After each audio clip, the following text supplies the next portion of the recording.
Bonjour tout le monde et bienvenue dans cette nouvelle vidéo, j'espère que vous allez bien.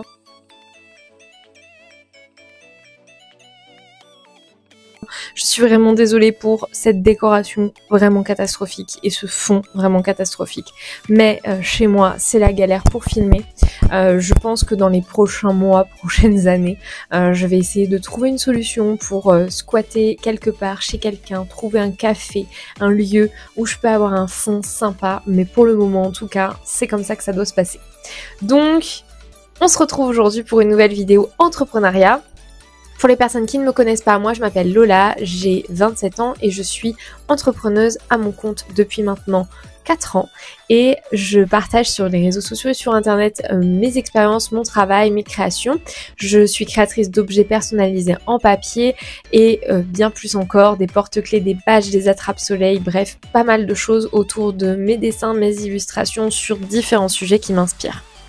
Aujourd'hui, on va parler de mes 8 conseils, les 8 choses que j'aurais beaucoup aimé savoir ou en tout cas qu'on me dise et qu'on me fasse intégrer vraiment avant de me lancer à mon compte. Pour commencer, rien ne sert de se comparer aux autres. C'est important de garder ça en tête parce que on est très souvent confronté à, notamment sur les réseaux sociaux, beaucoup d'exemples de réussite entrepreneuriale, de business qui cartonnent vraiment et des fois on peut se comparer et se dire mais attends, moi j'ai pas toutes ces commandes, j'ai pas tous ces résultats, j'ai pas 20 ventes par jour sur ma boutique en ligne, j'ai pas des lancements de produits qui fonctionnent autant. Comment l'autre fait, c'est peut-être que je fais mal, c'est peut-être que je prends pas les bonnes décisions. C'est pas ça en fait, c'est juste que chacun est différent et que effectivement, sorti du lot, il y a peut-être 0,1% de réussite vraiment de business méga successful, mais il y a aussi plein de business et d'entreprises qui font leur petit bonhomme de chemin sans être des gros leaders de l'entrepreneuriat, du business et tout ça. Donc c'est important de jamais se comparer parce que on fait chacun notre petit bonhomme de chemin à notre rythme et quelquefois même c'est ceux qui vont lentement, qui vont le plus loin mais sans trop se précipiter. Moi je compare souvent l'entrepreneuriat à un soufflet. Quand ça fait un effet de soufflet, c'est-à-dire que d'un coup on a à fond des commandes, des réussites, des ventes, etc.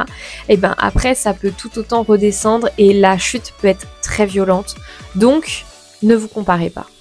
Il est aussi important de garder en tête que s'inspirer ne veut pas dire copier, mais que copier n'est pas du tout une solution. Je m'explique.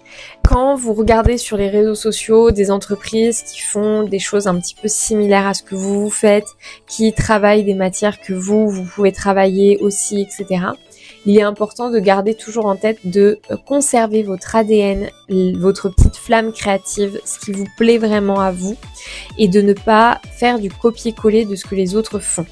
J'ai déjà vu des entreprises, je le vis ces dernières semaines, ces derniers mois, une créatrice avec laquelle j'ai échangé quelques mots, et on a échangé quelques mots, et en fait, aujourd'hui, je la suis toujours sur les réseaux, et je vois que en fait tous les produits que je peux proposer, quelques semaines plus tard elle les propose et ça c'est pas bon parce que vous perdez en fait votre petite flamme, votre âme en fait en faisant ça.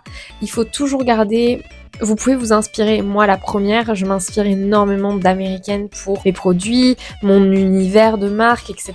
Mais je garde mon identité, mon ADN à moi avant tout et c'est ça le plus important. Le troisième conseil que je peux vous donner et qui est hyper important, et ça c'est vraiment un conseil que je me donne encore aujourd'hui parce que je vous dis que je suis loin d'être parfaite à ce niveau-là, rien ne sert de se précipiter. Il ne faut pas tout vouloir faire en même temps, la même année. J'ai commencé tranquille et chaque année je rajoute en fait des petites graines, de nouveaux produits, etc. C'est important de pas se précipiter à se dire je veux tout faire parce que à force de trop faire en fait on va pas au bout de chaque chose et on grille un peu les étapes et il faut pas faire l'erreur de dès le début proposer 12 milliards de produits, 12 milliards de coloris, 12 milliards d'endroits où trouver vos produits.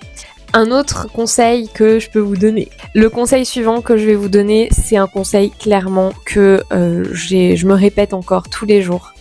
On ne sauve pas des vies, ça pourra attendre demain. Je donne un exemple. La semaine dernière, j'ai eu une très très grosse commande et j'ai voulu la faire très très vite. Et en fait, j'étais trop fatiguée. Et à un moment, je me suis dit, en fait, arrête, tu le reprendras demain. Et c'est pas très grave, en fait, si c'est pas fait aujourd'hui.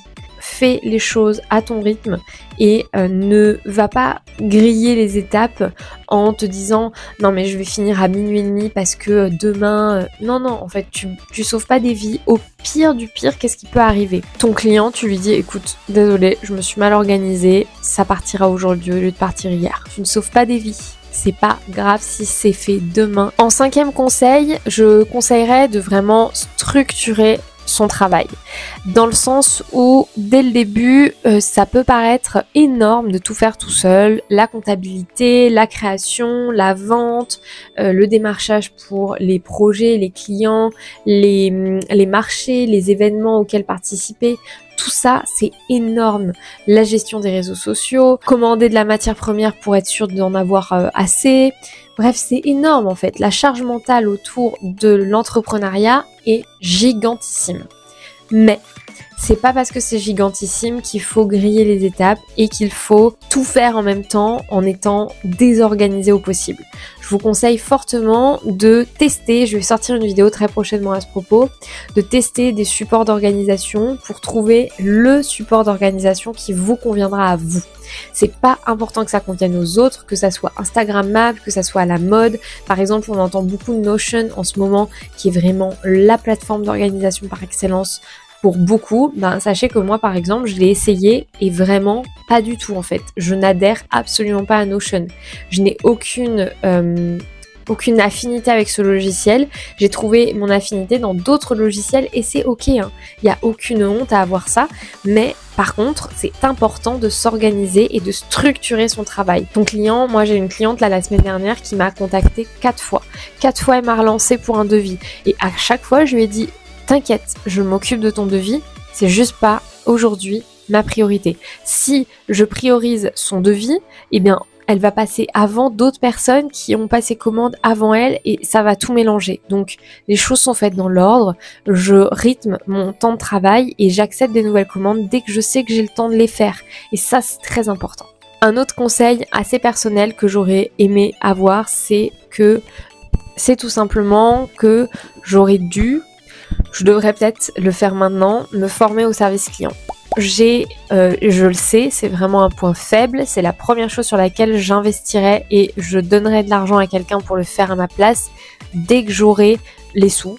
C'est quelqu'un qui me gère mon service client. Le service client, pour moi, c'est un enfer sur terre. Gérer les retours clients problématiques pour X ou Y raison, ça me met dans un état, vraiment, c'est terrible. Donc, je pense que c'est très important pour tout le monde de prendre conscience de ses forces et de ses faiblesses et d'accepter qu'il y a des choses qu'on doit faire dans l'entrepreneuriat mais qui ne nous plaisent pas. Et ça c'est hyper important de le garder en mémoire. C'est pas parce que vous faites tout dans l'entrepreneuriat que vous devez être doué dans tout. Par contre, ce que je vous conseille quand même, c'est de savoir tout faire. C'est important de savoir tout faire pour pouvoir faire vivre votre entreprise convenablement et qu'elle se plante pas.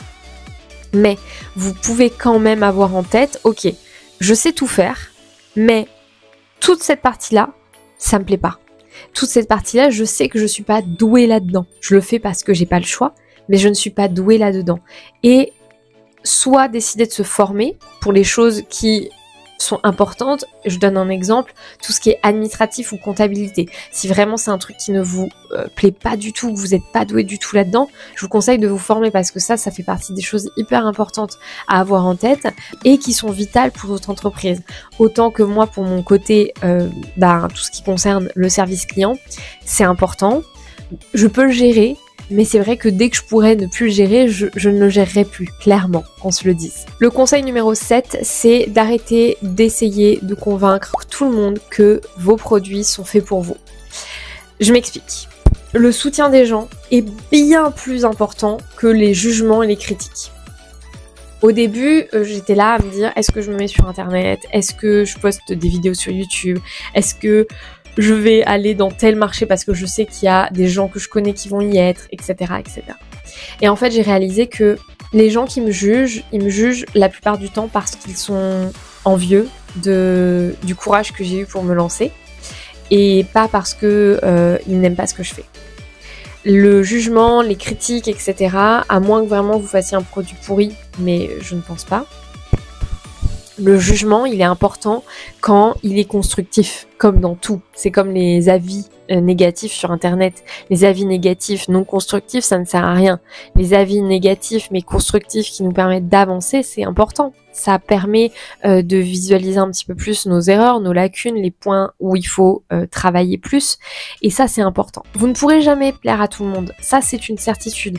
Donc, arrêtez d'essayer de plaire à tout le monde et essayez plutôt de conserver les points positifs que vous avez grâce aux gens qui apprécient ce que vous proposez et ce que vous faites. Et enfin, dernier conseil, c'est pas un conseil que j'ai beaucoup de mal à appliquer, mais c'est un conseil qui, je sais, va aider beaucoup. Lancez-vous. Qu'est-ce qui vous manque? Qu'est-ce qui vous bloque? À part ce que vous avez dans la tête? Rien.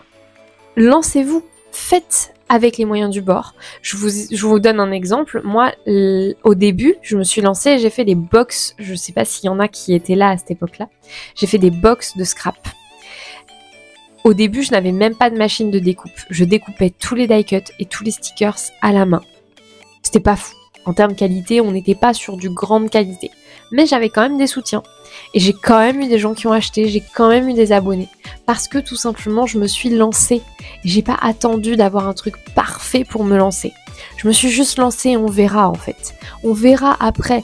Et oui, effectivement, par exemple, j'ai lancé il y a 1 an et demi les gobelets avec les pailles en verre. Personnalisés avec du vinyle. Eh bien, je les ai lancés. Et après, j'ai eu des retours. Effectivement, je me suis rendu compte qu'il y en avait qui se décollaient, qu'il y avait des designs qui n'étaient pas forcément hyper adaptés, qu'il y avait aussi des vinyles qui n'étaient pas adaptés. Et petit à petit, j'ai appris, en fait, tout simplement à utiliser mon audience et mes clients pour m'améliorer. Il ne faut pas attendre d'avoir le produit parfait. Ça ne sert à rien parce que vous ne l'aurez jamais, en fait. Déjà, vous ne pourrez jamais plaire à tout le monde. Conseil précédent, mais aussi vous n'aurez jamais la perfection parce que la perfection n'existe pas. Hein. Même les grandes entreprises, elles n'ont pas un produit parfait de chez parfait en fait. Il y a toujours des petits trucs à revoir, des petits détails à améliorer, etc. Donc par pitié, lancez-vous. Voilà pour ces petits conseils. J'espère que ça vous aura aidé, que ça vous aura plu. C'est vraiment une vidéo pas prise de tête, une vidéo rapide où j'ai vraiment voulu être hyper concise et aller à l'efficacité plutôt que de trop en dire. Lancez-vous, osez, je vous assure que vous ne le regretterez pas. L'entrepreneuriat, c'est une super expérience. Si vous êtes fait pour ça, c'est une super expérience. Donc, allez-y. Prenez soin de vous et on se retrouve la semaine prochaine pour une nouvelle vidéo.